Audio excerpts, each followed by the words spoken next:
koleg para shumë vitesh. Nga një debat u çuzoni dhe filloi situata përshkallzuar në një mënyrë jo të mirë dhe unë aty thash një fjalë keqe për te. Sa herë të kanë me debatu me dikën, por në shumicën e raste nuk e kuptua është njëri i mirë apo njëri i keq. Unë du të zbuloj të vërtetën, pavarësisht situatave, pavarësisht momenteve të caktuara, pavarësisht nervave të momentit.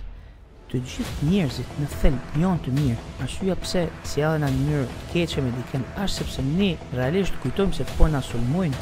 Kemi tendencë të nxjerrim anën tonë agresive, por realisht, thellë, çdo person është i mirë. Du të kujtoj një situatë që më ka ndodhur me një koleg para shumë vitesh. Nga një debat u çuzoni dhe filloi situata përshkallzuar në një mënyrë jo të mirë dhe unë aty thash një fjalë keqe për te. Dhe fiks në atë moment, ku duk si një skenë filmi, sikur po e shifsha fjalët e mia duke dalë nga goja, por nuk kisha i Zotit që t'i ktheja më mbrapsht. Në ato momente, kolegu jem më thot, a me të vërtet mendon këtë gjë për mua?